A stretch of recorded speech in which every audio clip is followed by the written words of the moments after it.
Vielen herzlichen Dank. Am Märchen.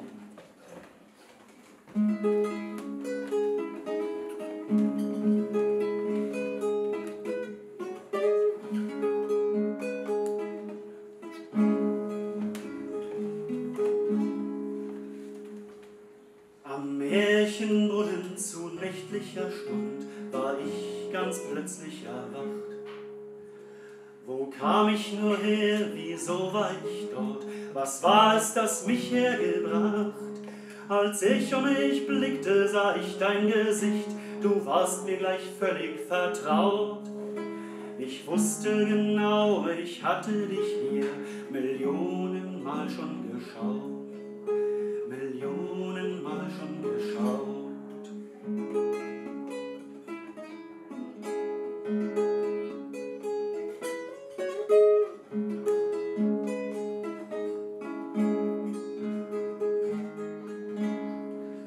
Der Brunnen, er schwieg, er schämte sich wohl, dass der Froschkönig kürzlich geflohen. Denn Bälle aus Plastik und allerlei Dreck trafen ihn jüngst an der Kron. Doch niemals kam eine Prinzessin vorbei, da fehlte ihm wohl die Geduld. Dass du nun bei mir bist und nicht seine Braut, das ist somit nicht meine Schuld. Das ist somit nicht meine Schuld.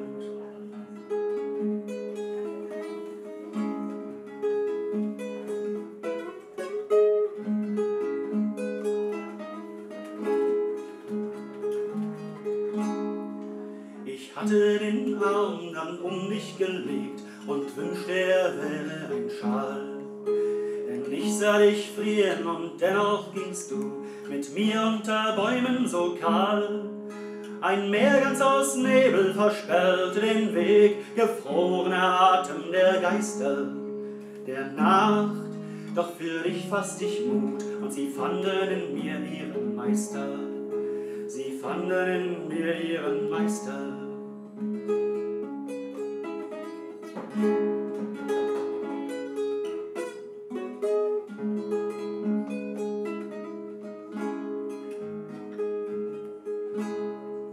Wir kamen vor einen gewaltigen Wall mit Gräben voll Feuer ringsum.